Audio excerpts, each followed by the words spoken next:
Hey, friends. April here. I hope you are doing well. Happy Wednesday. Um, gosh, I can't believe it. We're already into May. I know we talk about this all the time, but the weather, we had such a long winter here in Connecticut that I'm so excited that we are like into May. The sun is shining. And I get to talk about email marketing, which is one of my favorite subjects today. Hey, Karen, good to see you. All right, my friends. So thanks so much for stopping by. I wanted to welcome you. My name is April Woodcock. And just some housekeeping. Drop a hello in the chat. I'd love to see where you're from. Tell me a little bit about your business. You're welcome to just drop by and say hello. We are recording this. It is live streaming to YouTube and to Facebook and LinkedIn. So hello, friends out there. I also have my friends streaming in from my Alignable connections. And today we're going to be talking about how to win with email marketing. This is in partnership with Constant Contact, where I've been a partner for almost 18 years. That sounds like I'm aging myself there, friends. But I'm going to talk with you about best practices about using email to your advantage as a business owner. Um, I have no doubt you've heard this saying, the money is in the list. And I truly believe that here 18 years later as a partner with Constant Contact, in email marketing is still a very, very relevant tool for businesses today and organizations. So with that being said, I want to be respectful of your time. Please do drop questions in the chat and I will do my best to answer them along the way. And let me share my screen here. All right. Oh, great. Awesome, Karen. So I love that. Um, uh, hey, Riley, recovery. It's good to see you as well. And that's a gift that you have in helping people with addiction and chronic pain. So that's awesome. All right, my friends. So let's get started here. Give me 1 second. I believe you can see my screen okay. Perfect. So some of the things we're going to talk about today is the reluctant small business owner. And I'm going to share a little bit more about that here in a few minutes. 5 steps to email marketing success, because I believe that no matter if you are a solopreneur, a small business that with a small team, or maybe you're a medium-sized business that has a bigger team that can help support this, anyone can use email marketing to extend their reach, build that know, like, and trust. And I'm going to share with some ways to get started. I will tell you, again, this is in partnership with Constant Contact. So at the end, there will be an offer with a discount to use Constant Contact. So I just like to tell people that up front.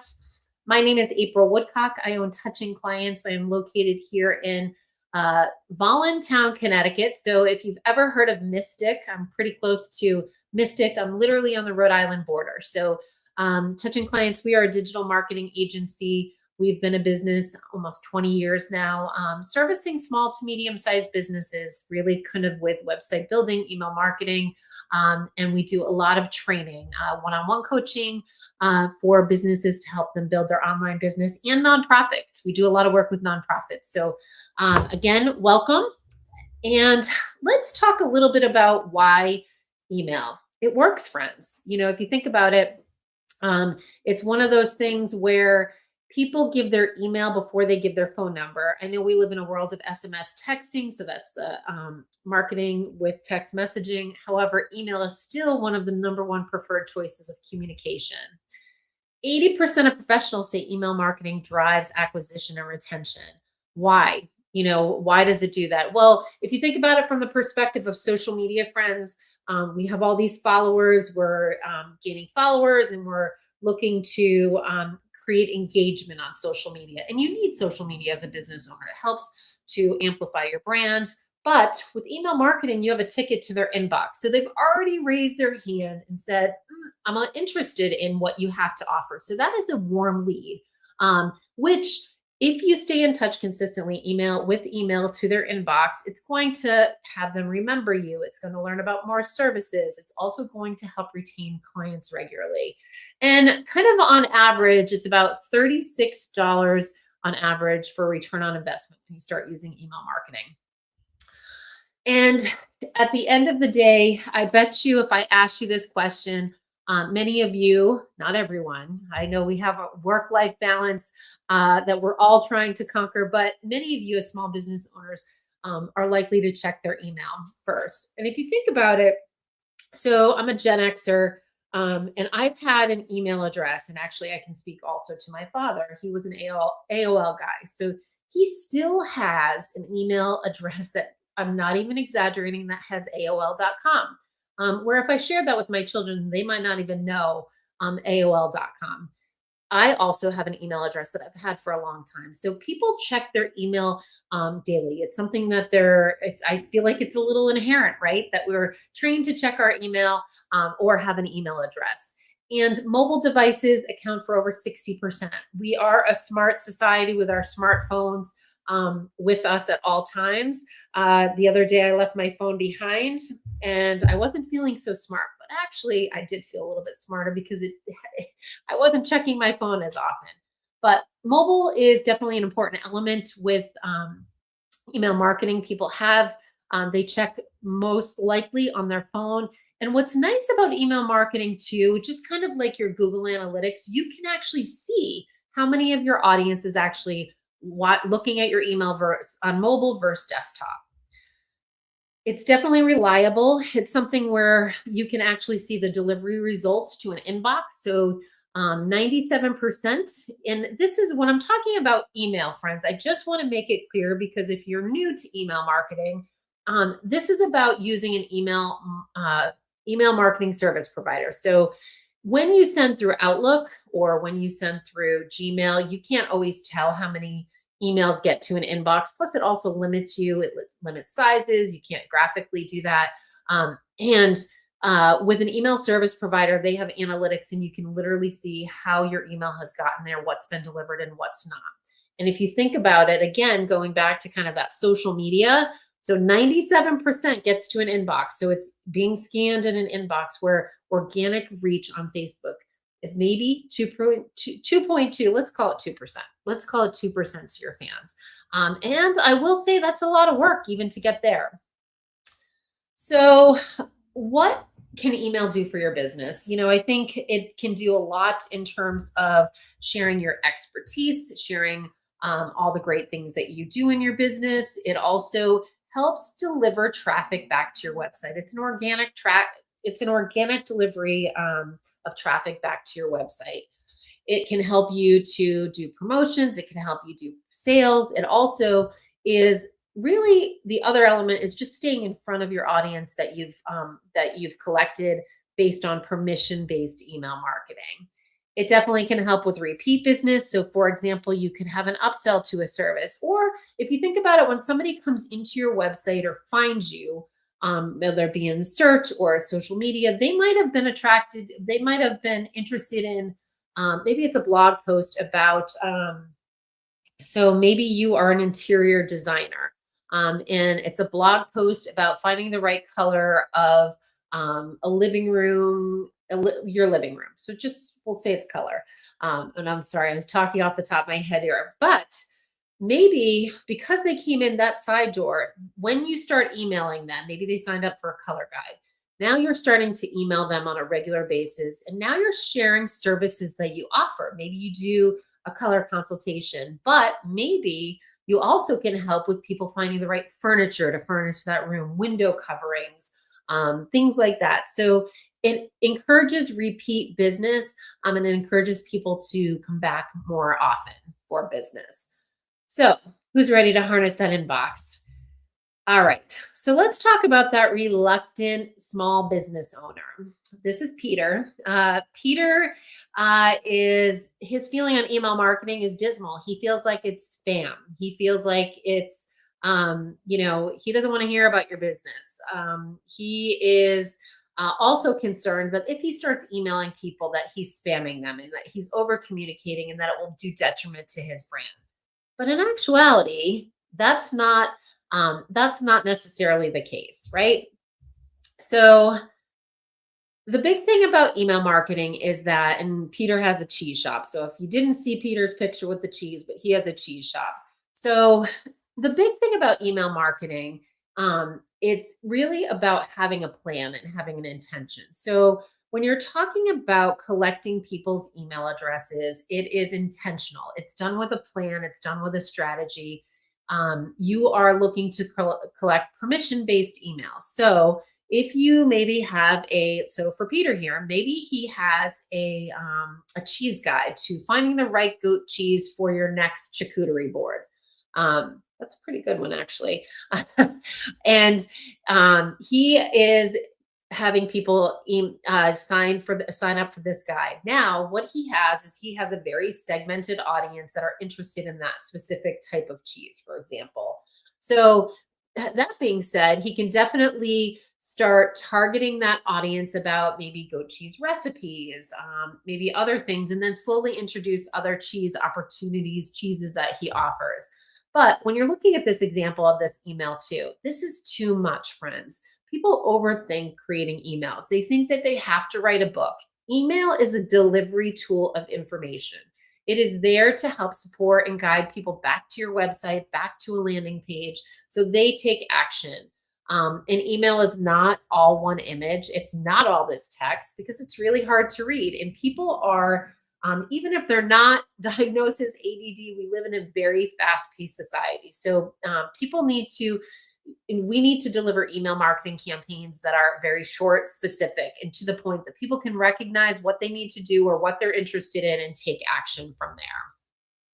So the big thing about, and I'm just going to go back to the screen. So the big thing about Peter and talking about worrying about spamming people, spammers do exist and there is a canned spam law. But if you are doing email marketing the right way, and when I say the right way, permission based, that you are asking for an email address before you deliver an email, you are going to get people that are actually interested in what you have to offer. So again, that goes back to they're already warm. Whereas on social media, we are looking in a wide sea to get interest into our content, unless we're doing paid targeted advertising.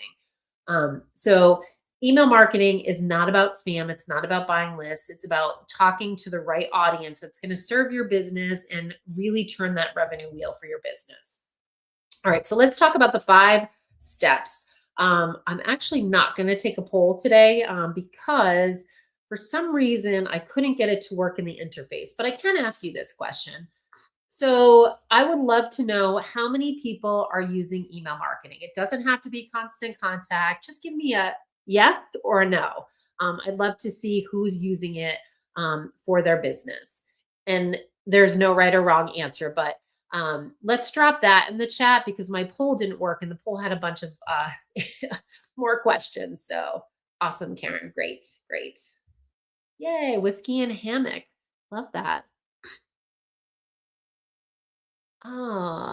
Bet Inc. Yes, perfect, perfect. I love to hear everybody. I'm a work in progress. Riley Recovery, aren't we all? We're all a work in progress for sure. Awesome, friends. Well, keep dropping that yes or no. I'd just love to know if you're using email marketing. All right, so let's start with planning for success. So what's nice about planning for success in our strategy, it could be topics, it could be, it could be themes that we're using maybe throughout the year. But what's nice about having a plan in place, it's nice for us to plan ahead. So obviously when you're setting up a platform, and that could be whatever email service provider works for you, the templates take a little time, the content calendar takes a little time, but I always love to have people kind of think about it in buckets, right? In quarters. If you can start coming up with a plan quarterly, for your email marketing, which also fades into your content marketing plan for your blog posts, for your social media, because they all work together. And what I suggest is taking a step back and looking at your business and your business cycles. And there's times of year that maybe you do more outreach for your nonprofit for donations. As you come into the end of the year, that could be a place where you want to concentrate more targeted emails on a certain thing. Or maybe there's a topic that so like for me, I find that in my area of business, that we do digital marketing. I mean, we talk about it all the time, all year long, but these are the things that I find with business owners. People shut down in kind of July, end of June, early July, and then they pick back up right after the kids go back to school. And I don't think it makes a difference whether or not they have kids or not. It just seems like we go into September, it's that final push of the quarter. So kind of our when we plan our campaigns, we kind of plan it around that. What we do though, in the kind of those ebbs and flows, so the ebb of where maybe in that June, July, we run what we call like a summer camp. So we try some different things of different campaigns. But what that does is that gives us an idea when we look at the year and look at kind of take those chunks of a quarter to kind of come up with some ideas of how we're going to email, what types of blog posts we're going to do, what types of content we're going to deliver. And it helps for us to plan it because what I do, and I can speak to this, I don't I do this really well for my clients. I don't always do it as well for myself. I'm working on it though. I'm working on it because I like many of you work in my business in my organization instead of on my business. But what I have found that has worked really successfully with my clients is when I plan a chunk of a quarter for them and we do blog writing for them, I do 8 to 10 blog posts at a time. It takes a lot of time up front. I will not, and this is not necessarily something for everybody, but if you can even at least take a chunk month by month and write those blog posts, I put them, not only do I write them, I put them on the website, I publish them to get I pull the URL, I put them into the emails. And then what I do is every single week I go back to that email. So it's ready, it's already ahead. I can pre-schedule it. Sometimes I do pre-schedule them where I'll add something, but I do always check in weekly because if there's an extra promotion or information that I need to add, that has saved me tons of time. And because we have AI as a tool as well, and I use AI to kind of help me take a blog post and then take pieces of it to create social content. So now I'm like repurposing that. So if you have a plan in place, it goes much easier. And I'd encourage you to try what works best for you. But having a plan and kind of having your email being sent at the same time, being able to pre-schedule it confidently definitely makes a world of difference for a lot of reasons. People start to expect it. People start to, they look for it in their inbox. You will notice that you have a higher open rate when you're sending it at the same times. It makes a world of difference. So within Constant Contact, they actually have a calendar that you can go ahead and pre-plan your content. If you use a social media scheduler, same thing. If you use a Google Calendar within your office and you can use a free calendar, you can schedule out your content. It's always great also to mix in, International Women's Day. You can do some fun things too. Let's Laugh Day. So there's some interesting things that can kind of mix up your content. But if you can plan ahead certain themes, it's going to make a difference for all of your content building. So within Constant Contact, there is where you can actually schedule your campaigns. You can look at it. And this is something, again, you can use in a Google Calendar as well. If you use Canva, Canva actually has a scheduling tool, has a content calendar. I will tell you, Canva, besides Constant Contact, is my favorite tool. I use it all the time, but I'm not always a fan of their calendar. It doesn't work as well as I like it to, but I do encourage you to try it, especially if you maybe you're not on the pro plan of Canva. I think you can access it free.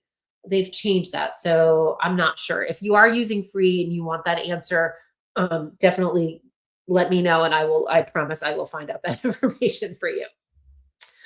But think about a way that you can, so like when you're talking about, so I just talked about content planning for monthly newsletters, but you can also content plan for promotions. So for example, if you have an event coming up in 6 weeks, you can create all of those emails. You can make them automated. You can use an autoresponder or an automated campaign where you put your list into the campaign.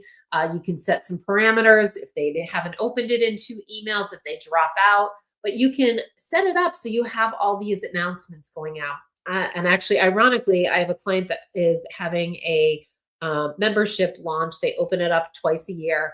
And I was just looking today and I was like, we have to get those emails set up because I don't know about you, but I know when I'm having to come up with emails, especially for a campaign last minute, it gets stressful. Things get missed. So by pre-planning and having a strategy in place and creating these emails ahead of time, whether it be for your monthly newsletter or your weekly newsletter, or an event coming up, it's going to make a world of difference in your time.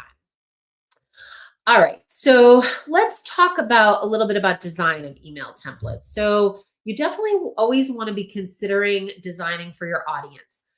Less is more. You always want to make sure it's mobile friendly. The great thing about email service providers is they make them so they're mobile friendly. You have a lot of templates to choose from. You have templates that you can drag and drop your own things into it, but a lot of times it's nice and easy to pick a template or a few templates. I usually encourage you to create a few templates branded that you can copy and use over and over. So that also gives you back time in your day. But you definitely want to be considering it for your audience. So kind of the elements of an email, you have your header, which is up at the top.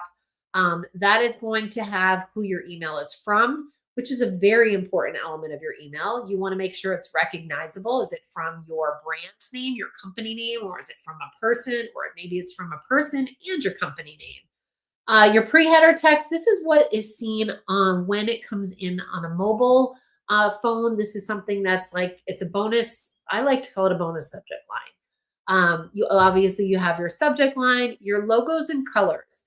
For branding purposes, you want to make sure that if I go to your website and I get an email, that they all look the same, that it's consistent, and that it's easily recognizable. The one thing I would encourage you is to limit how many colors you put into your email. You don't want to make it more than 2 to 3 colors. The same thing with your fonts. You want to keep it, I usually keep it to 2 fonts, one for the header, one for the text, but I wouldn't go past 3. It gets hard to read. It also gets busy for people. I'd encourage you to stay away from, iridescent, bright colors to get your messaging across. Lots of capital letters. People feel like you're being shouted at. Just some things to keep in mind. I definitely would encourage you to have an image to tell your story. I would discourage you from having an image for your whole entire email campaign. This is because 67% of the time images don't render in an inbox. So all of you have experienced this. I'm sure you've had an email come in, and especially to a desktop, and sometimes you have to download it. You don't get to see the images. You see this like space and it's this little empty image icon. So you just want to use images to tell a little bit of your story, but you don't want to overdo it. You have your message of your email and you have your call to action. Always have a call to action, even if it's something where you're doing an email to stay in touch, to be consistent, but you don't have a lot of content like a new blog post you want to send them to. Have a call to action to connect with you. Why? Because think about it this way. When you send out an email that doesn't have clickable links, you have nowhere to know what they're interested in. And your email is a delivery tool. Always think about it from that perspective. It's a delivery tool. It's a delivery tool that's going to guide people to your website, to a blog post, to your social media. But those links help tell a story for you because you can see what they're interested in. And then you have your footer. There is some requirements. Also, what's nice about an email service provider is that the CAN spam law, you have to, you have 7 days to opt them out. But with an email service provider, they can click unsubscribe and you're all set. So just make sure I don't have any questions on that. Okay, perfect. So kind of the elements of an email design. Less is always more too. And if you look and you kind of think back to Pete from the Cheddar Cheese Shop, his email was, I don't blame him for feeling like people would be, feeling like it's spam, because that was an ugly email. This is definitely more on point. Less is more. So your goal is to drive emails that have traction. Subject lines, 4 to 7 words. You want to less is more. It can be hard to write, but again, AI can help with that. I always count my words. And here's another tip that I do. Whenever I create an email, so I mentioned about creating templates in your email service provider so the next time you go in, you copy that email, you have last week's content, you have last week's subject line, but you need to update that. So what I do is I always start my email with changing the subject line, no matter what. because I don't ever want to miss that it got sent with the same subject line as the last email. The other thing about the subject line, it's the last thing that I look at too. Why? Because as I create an email, even though I have a good plan of what I'm writing about, what I'm including, sometimes it changes, or I look at it and I'm like, you know what? That's not creating the emotional connection with my audience to open it. I'm going to go back to that and I'm going to revise it. So, first and last, I always do my subject line. Your pre-header text allows up to 6 to 11 words. This is something where you can have a little bit more detail.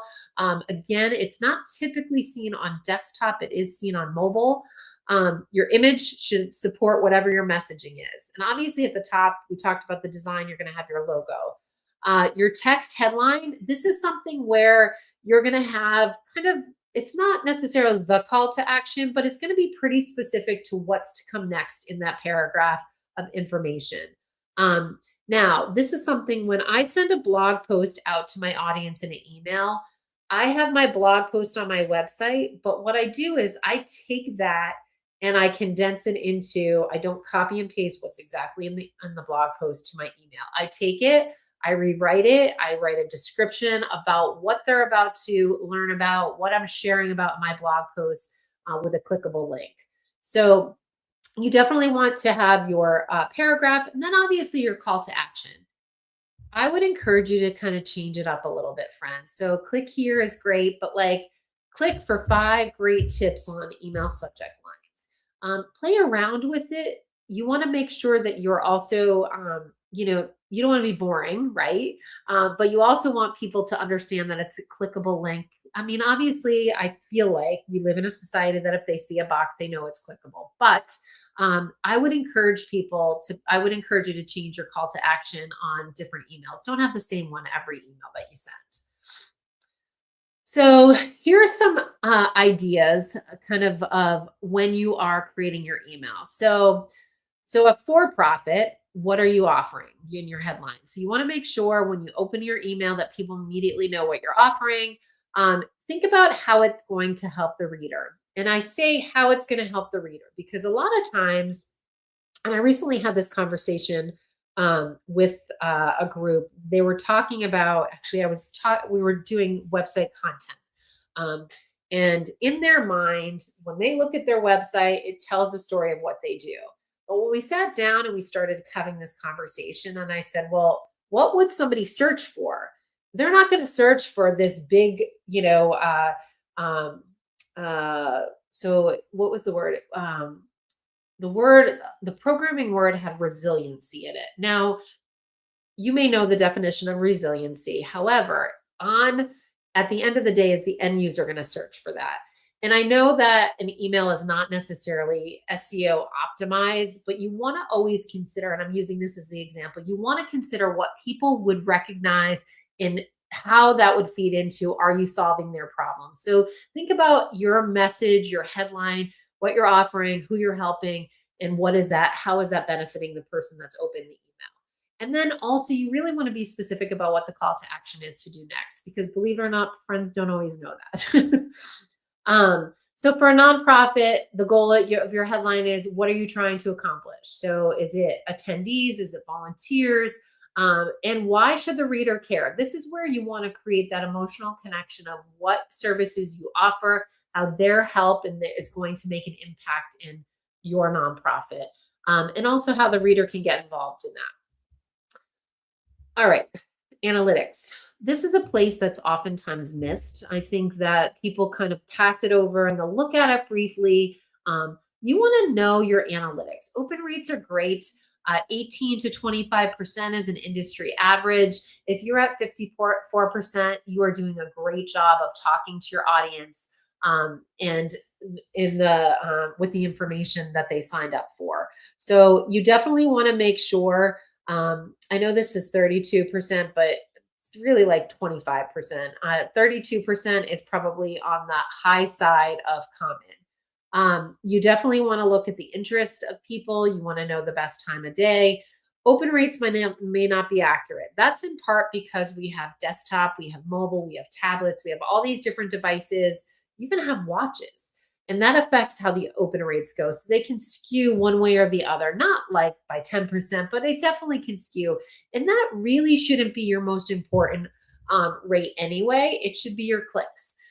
Because your clicks are really telling the story of what people are interested in. It's telling if you're developing content about email marketing subject lines and nobody's clicking to that blog post you wrote, something is missing in the content that you're delivering. Is it the headline? Is it the messaging? If they're not getting to that blog post page or to that link wherever you're sending them, something is missing in the delivery of the message. So, what clicks tell you is exactly what they're interested in. And what's nice about clicks is you actually can set it up so it segments them. You can tag them. So maybe you are doing a new campaign and you've added a new service, and it's so we use the interior designer. So let's use I'm going to use, I saw somebody here. So hi Bridget. So Mary Kay. So perfect. So maybe Bridget's sending an email and there's a new product, a new mascara that creates extra long lashes so you can do away with fake eyelashes. Just hypothetically speaking here. And she puts that in her email. She can actually track, she can track obviously with the link, but then she can also tag them by that product name and put them into a list of their own, which then she can start to send emails more information about that. And that is a great thing about being able to see where people click. It allows people to actually segment your list and talk to your audience more effectively. All right. So it definitely goes beyond open and clicks. If you use e-commerce, Constant Contact and a lot of email service providers connect with different elements. So like Shopify, for example, you can really start to track sales rates of emails because of the conversion to a product. So there's some link back and forth.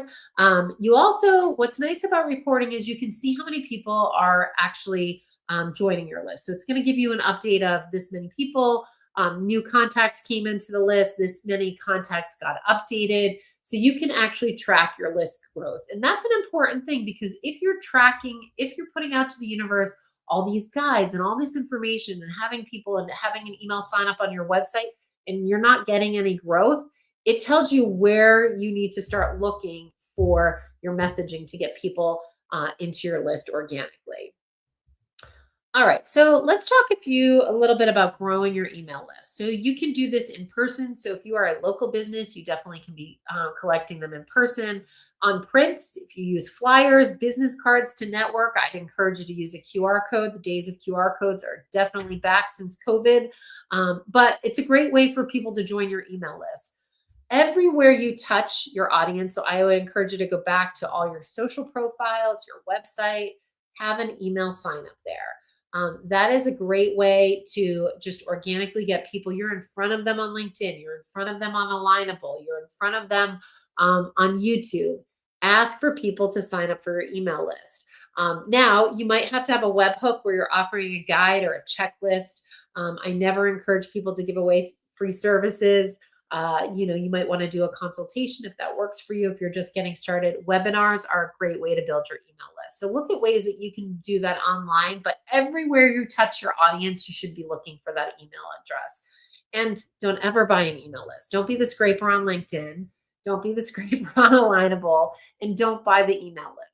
If you buy an email list and it's 1 in 1,000 spam count, so people will, if they report you, you could get your domain blacklisted. And that's just not a fun place to be. It's a lot of work to get it back. And it's also just doesn't feel right from a business perspective. So I'd encourage you not to do that. Now, here's the thing. People subscribe for a few different reasons. Promotions and discounts, we've all done it. We've signed up. We've added our email. Some of us have added our phone number, or maybe we've abandoned the cart knowing that we're going to get an email. Another thing is exclusive content. So those guides, that information that's helpful, a recipe booklet. Or it might be because you follow an organization, that's near and dear to your heart. That's something that people will join for the list. But if you don't ask people, they're never going to join. So just keep that in mind. Look for ways to ask people to join your email list. Because again, friends, that email list is already a warm lead. Whereas A follower on Facebook, you have to do a lot of content and a lot of engagement to reach newer audiences without paid advertising. Again, I use it. I think it's still relevant, but it's just much harder to get people that are warmer leads. Whereas when somebody finds you and they like what you offer and give you their email, they've raised their hand that they have interest. So have the guides like this example here, sign up and receive a free adoption guide. So if you are looking to adopt an animal, this could be helpful, like vets, what to ask for questions, what to look for, what to consider. Because I think a lot of times, especially, I'm a dog person, so I've got myself down the rabbit hole of getting lots of different. And I would absolutely, there's some questions that I probably should be asking when I go to adopt my next dog. So this is a great example of that. You also want to think about, so enticing them, if there's any objections, what it's going to be. You always want to communicate that once they're signing up for your guide, how often you're going to deliver them an email. That's really important. Honesty and transparency. I'm going to email you once a week with our weekly newsletter, our events that are coming up. And if you're saying monthly or biweekly and you change that, you just want to make sure that you give people an opportunity to change their participation in your list. So it's okay to change cadence on how you're delivering your emails. You just want to make sure you communicate and give people that opportunity. If you are having people sign up, I get this question too, where I don't have a big email list. Why would I send an email? You can send an email, and it also starts to become consistency as you're building your list. If your email list is 20, that's fine too. It's a quality. You want quality people in your list. It's not about quantity, it's about quality. The more quality people are in your email list, the more likely they're going to buy from you. They're more likely to become your brand ambassadors. So the big thing for successful email marketing, friends, is planning for consistency and success. So you want to have that plan in place and not just fly by the seat of your pants, go into an email service provider and whip off an email. The other thing that I didn't mention when we were talking about design and kind of the emails, I always encourage you to have a second pair of eyes on it. We get into our work mode and we're looking at things. And sometimes we miss things. It's not on purpose. It's something where, I continually for like probably my whole life spelled the TEH. And I really think it comes down to, I have no idea. Because if you look at a keyboard, they're not even near each other. I have no idea why I do that. So I always need a second pair of eyes to just grammar check my information, make sure it works. Also, you want to make sure your links work, that they click to the right places. Think about how you're talking to your audience. You want to make sure that you are less is more, kind of going through those best practice steps of 4 to 7 words on a subject line, 6 to 11 on a pre-header text, kind of that image that tells your story, text. Do not write a book. Always encourage people to take action. Never leave an email with nothing for them to click on. Encourage them to take action, even again, if it's simply going to your Facebook page or going to your Instagram, following you on Instagram. Definitely encourage action. Measure is important. Put it on your once a week before you go to send your email, review the analytics, or before you even get your email set to go, make sure that you review the path analytics, see if the time's working, how many times, like the subject lines have been working, where people are clicking. Those analytics are super important. And then look to grow your list everywhere, friends. That is going to be the revenue wheel turning, your return on investment in terms of longevity and client retention, staying in touch with them consistently. And email marketing is really just like content. It is content marketing, but it's about consistency. So once you start, set yourself up for success. If you're like, I can't do a weekly email, I can do bi-weekly.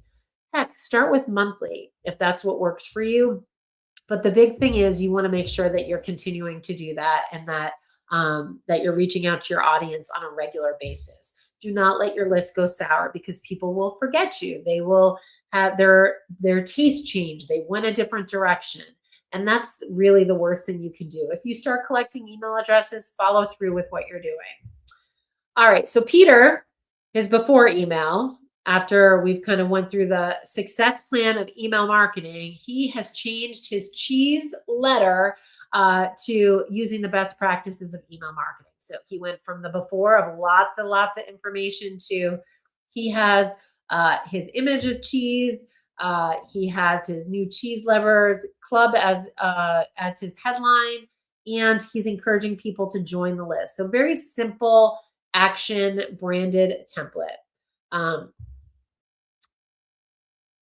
all right. So kind of thinking about it, sorry. Yeah.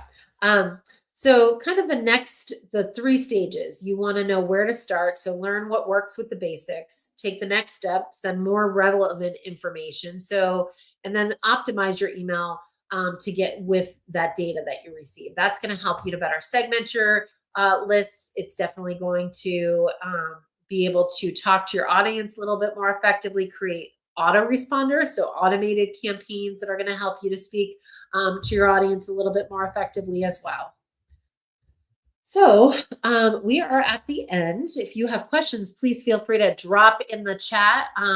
If you are not using Constant Contact, you're welcome to scan this QR code and use the code 330P. You get 30% off 3 months. I'm also going to drop this in the chat here. There is a free trial too, so you're welcome to sign up for the free trial and then come back to this link where the replay is. But you can use 330P as your code to get your discount. I appreciate all of your time today. Does anybody have any questions? So let's see here. Good to see you back, Bridget. Awesome. The football girl 31. Love it. I can't tell who you're a fan of football, if that's like college or if that is NFL. Awesome. All right. Does anybody have any questions? If not, I'm going to drop my website here. And I'm also going to drop my email. You are welcome to email me with any questions that you have. I am on Eastern Standard Time. I know I have some friends that are on different coasts, but you are welcome to stop by my website or drop me an email. Anything on email marketing, anything on digital marketing, I'm happy to offer some help to you. All right, my friends. Well, that is a wrap. So I look forward to speaking to you soon. I will tell you, let's see. I'm on my 10-year-old. That's so funny. I get that football girl 31. So funny. All right. Go Bucks. Awesome. I don't watch a lot of college football, but I'm a huge Patriots fan. So clearly, because I live in New England, but I shouldn't say that because we have a lot of New York fans here in Connecticut, but my husband's from Boston. My daughter lives in Boston. So I'm definitely a Boston sports fan. All right, friends. So I do just so you know, you are welcome to stop by my website. So every other week I do a Constant Contact related. So it could be on SMS texting. It could be it could be on email, just designing an email. It could be on SEO. I also, with Touching Clients, do a digital marketing training every other week. I do a live stream kind of webinar where I'm talking about digital marketing tools. So they're free. You're welcome to come. I'd love to see you. It does stream here. I see a lot of friends on YouTube today, so it does stream to my YouTube channel. Sure, Karen. Yeah, drop me an email. I'm going to drop my email. You are welcome to email me, and I'd be happy to chat anytime. All right. All right, my friends, it was really great to see you. Thanks so much for your time. Again, my name is April Woodcock, and it was great to see you guys. I hope you have a great Wednesday afternoon, and I'll look forward to hopefully seeing you next week in my touching. Actually, I think it's email. It's we are talking about subject lines that demand open rates. So we are talking, actually, it's not a Constant Contact webinar, it is, but we are talking about open rates. So would love to see you there. Have a great afternoon, friends, and I will talk with you soon. Have a great day.